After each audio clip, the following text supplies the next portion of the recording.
right, so Matthew 5:13. Salt of the earth.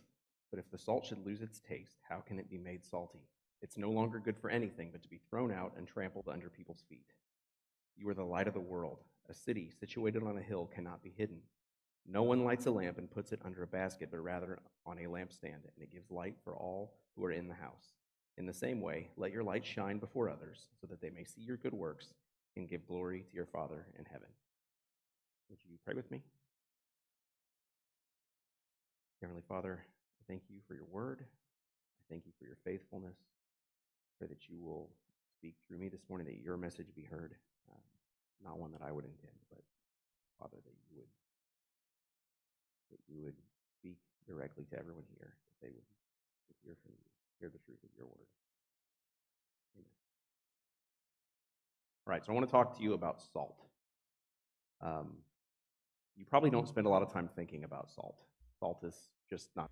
It probably maybe you think about salt if your doctor has said you need to cut down on your salt, and that's maybe the most that you spend any time thinking about it.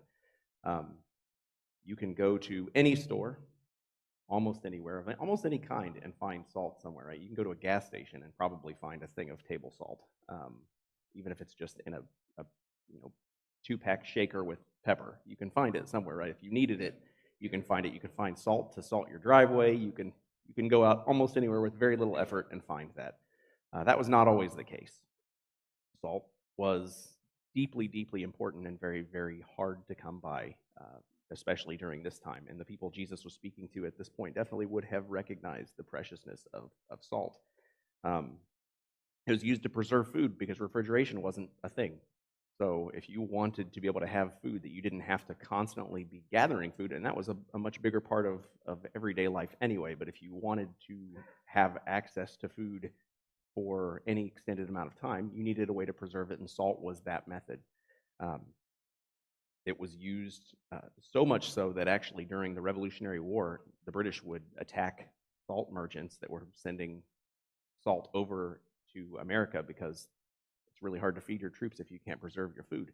So it was such a critical thing, even up to that point, that it was just this really, really important thing. It was also used for seasoning food, but you could even use it to fertilize and help plants grow, which is really interesting.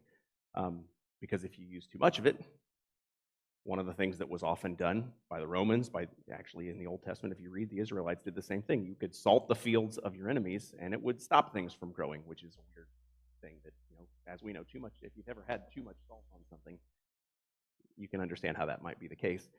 I've ruined at least one batch of chili that way. It was a strange. But my personal favorite use for salt is probably applied to anybody who Jesus was speaking to, and that is melting the ice in your ice cream maker or homemade ice cream. That's the best use for salt. But I don't think that they probably were thinking of it in those terms at that time. But salt was important, and it would have been understood to be important. It's not, we think salt, that's a thing that you probably buy, I don't know, once a year maybe? I don't know. We don't go through salt in crazy. Like the big container, I don't know. You don't buy it very often. It's not even on your regular grocery shopping list. It's just, you get it and you don't really think about it, and it's just a thing that you get as needed. But it was really important, and there were even, and it references multiple times in the Old Testament, covenants of salt. And so we're going to look at Numbers 18 as an example of this. It says, I give to you and your sons and daughters all the holy contributions that the Israelites present to the Lord as a permanent statute. It is a permanent covenant of salt before the Lord for you as well as your offspring. And I looked into that because I thought it was interesting. A covenant of salt. What is the reason that it's titled this way? And there's not universal consensus, but it does make sense because sharing salt with a king or an emissary, if you were going somewhere and you eat bread and salt with them, you are welcomed as a guest, you are safe. It's sort of an extension of protection while you are with them as an honored guest. And the salt in a covenant does the exact same thing. It's symbolic, but it does the exact same thing that salt does for food. It's preservative, it's enduring, and it's underscoring the permanence of this covenant. So when this covenant of salt to the Israelites is God saying, this is a covenant I'm making to you, and it's permanent, which is just really interesting. So this is a meaningful thing. We hear salt.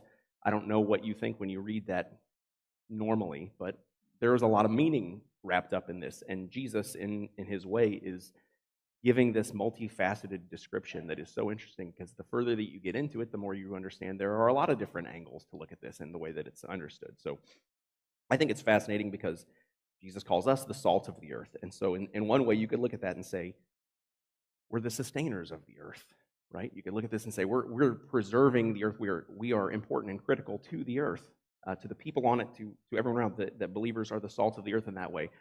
But it's also interesting because we're actually also the thing which is responsible for poisoning the earth, for breaking things, right? We break because of, misuse of things, as salt has this, multifaceted nature, that it can be life-giving, but it can also be smothering of life. And I just think it's fascinating that inside of this is like this microcosm of the gospel, because God is using people which are responsible for the fall of the world to be a part of its redemption story. And it's just such a cool circular thing that God is using here.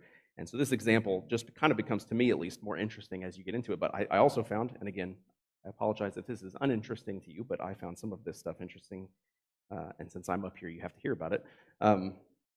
In the Old Testament, the word used for salt is melach, which is the Hebrew word, and it means salt, but it can sometimes mean powder. It's not exactly the use that we would use when we're saying salt.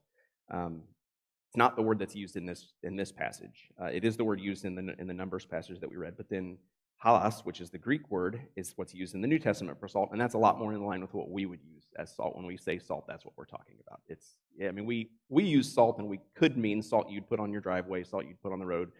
We don't necessarily specify unless someone asks for particulars. You definitely shouldn't use those interchangeably. They'll make your food taste very different. I don't know that from experience. I'm just guessing. Don't try it. But salt is absolutely precious. It's critical. It is prized. It is nearly priceless. But I think it's safe to say that if you invited someone over and you had prepared a meal, and they were eating this meal that you had prepared, and they paused and said, you can really taste the salt in this, I don't think you would view that as a compliment, right? No one would think, oh, great, that's just what I was going for, was for you to really be able to taste the salt. Salt is really, really important, but it's not the main feature, right? We don't want that flavor. Although, if someone says, you can really taste the salt, it should tell you you might need to edit your recipe. Just saying. Here Jesus is underlining our purpose. Salt exists for a purpose, and it cannot be what it isn't. He's kind of speaking absurdly here, because he says it's not possible for salt, which is an element, to become unsalty. That's not possible. It is salt. The nature of it is to be what it is. It's got a specific purpose, and it would be silly for us to expect it to not be salt. So by comparing us to salt, he's stating plainly how silly it would be to lose sight of our own purpose and to be what we are not.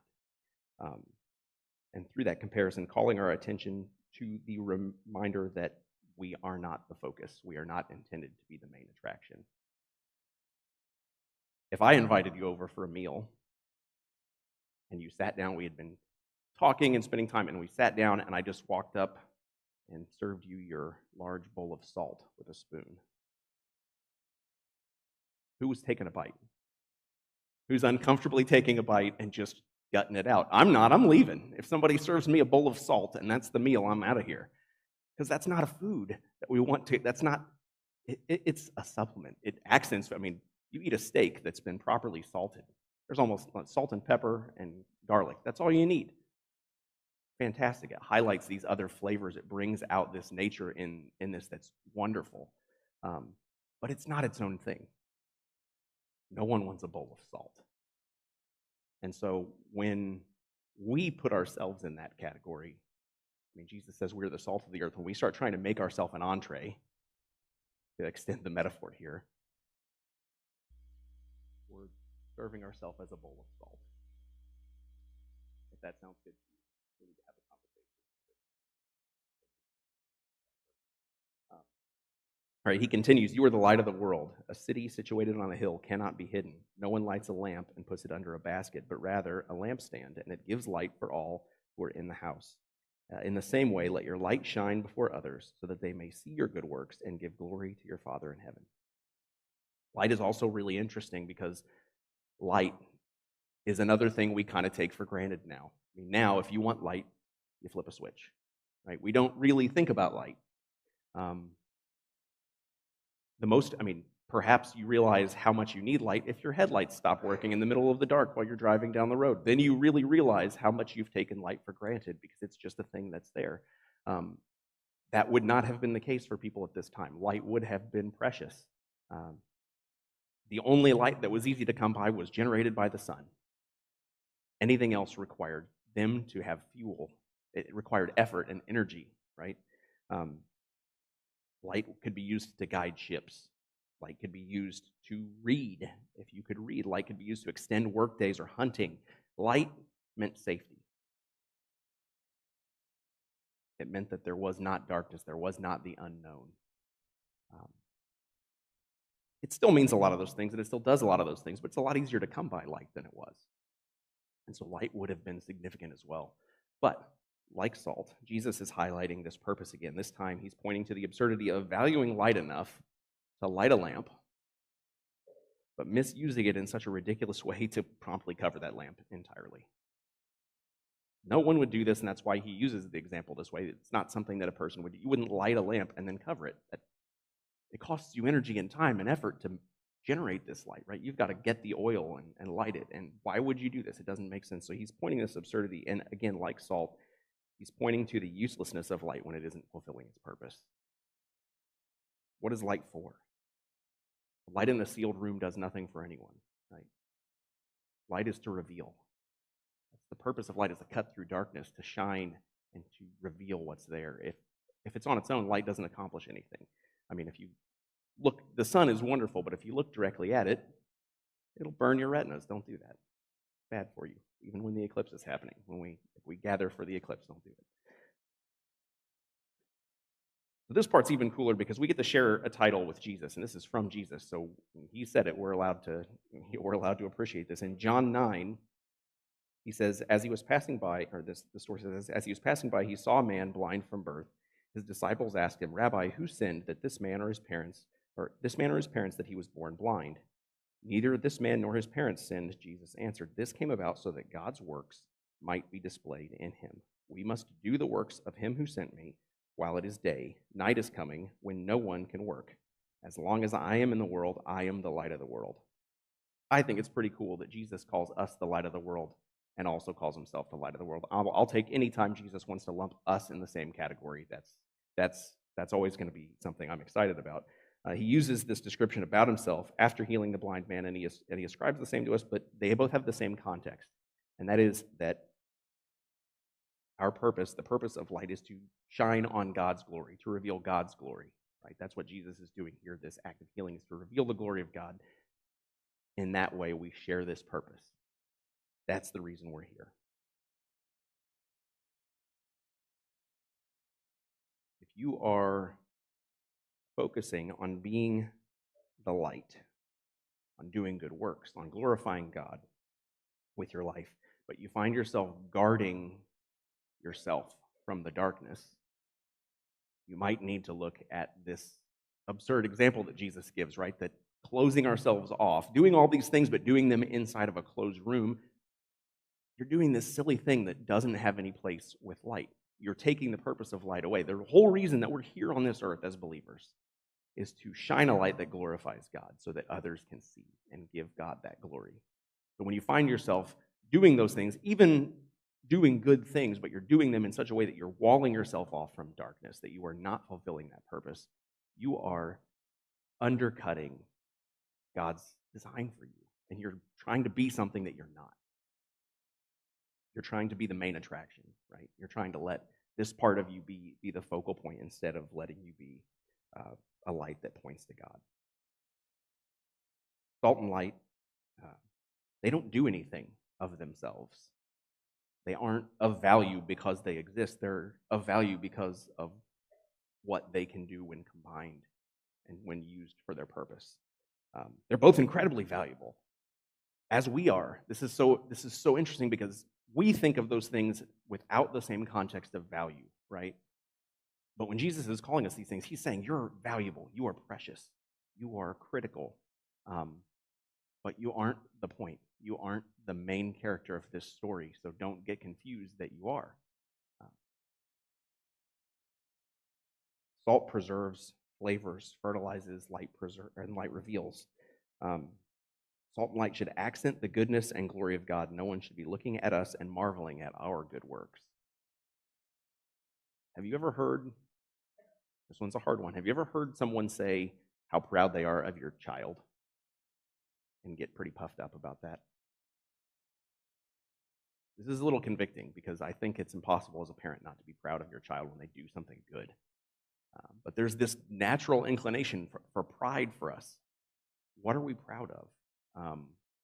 For me, it's a lot of times the first thing is, man, Molly and I did a really good job. We did a really good job of raising our kids. I'm so proud when someone comes and tells me what a great job, whatever it is. I'm just so proud of your kid, and that's great. There's room for excitement about our kids following a godly path. But it's really easy to get wrapped up in this, lose the focus, and all of a sudden we're patting ourselves on the back. This is about us. This is the us show, and it's great. And that's it's intoxicating for people to be praising you or praising your kids, hearing what good things you're doing. That's an easy thing to get wrapped up in.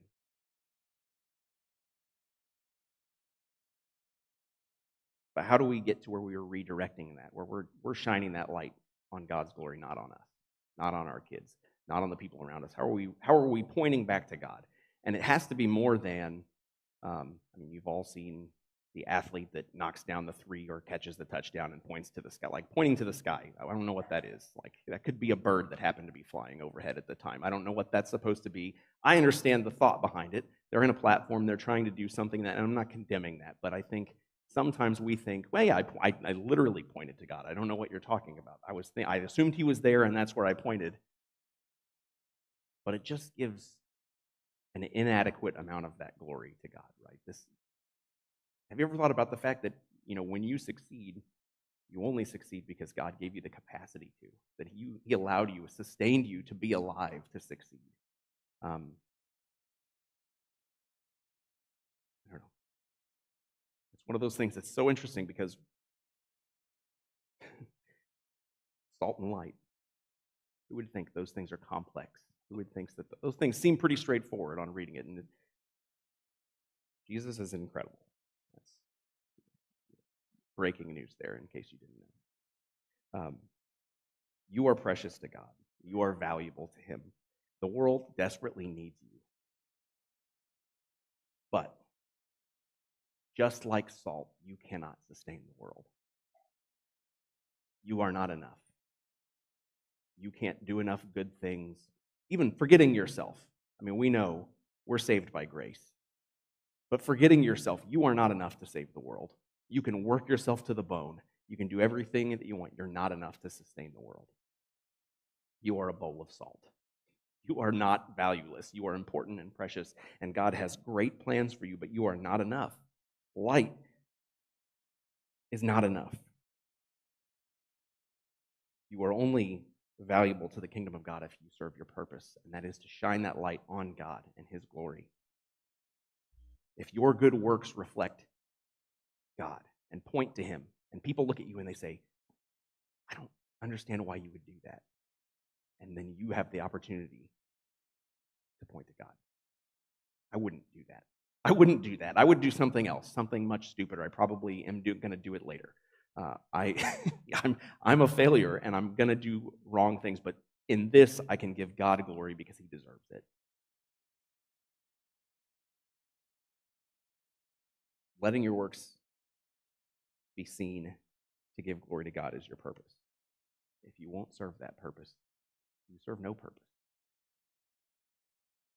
The bleak reality that this life is short. And if your purpose isn't in fulfilling what God designed you to be, you're just running out the clock.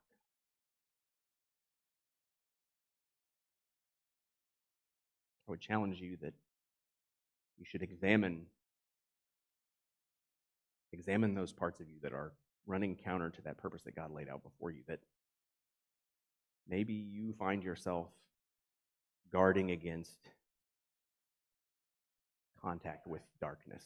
Darkness is intimidating, but you know what? The people who are in the dark, what they could desperately use is somebody who knows the light. They could use somebody to shine that light in the darkness and reveal truth to them because they desperately need it. I was going to go with something about flavoring foods. I won't go there because that's a whole, or maybe you have feelings about how things are salted. But people need us. They need us to shine that light to glorify God. Let's serve that purpose. You pray with me? Dear Heavenly Father, I thank you for your word, that it is deep and that it is nourishing, that it's challenging, that it's a struggle. Pray that you would help us to always approach it with the desire to understand more of everything that you've said than we do, that you would charge us to look deeper, to not be satisfied with our current understanding, but to always want to know you more. I pray that you would help us to be a light, that we would not find ourselves elevating our purpose, that you would find us pointing to you, that our actions, that our lives, that our good works, that those things would be to highlight you so that others see the truth, see you, see your glory, and that they might be compelled to reach out to be saved. Father, you're good, and you love us. I pray that you'll help us to always understand how important we are to you, exactly as we are. Not to be more or to be less, but to just be what you've asked us to be. Pray all these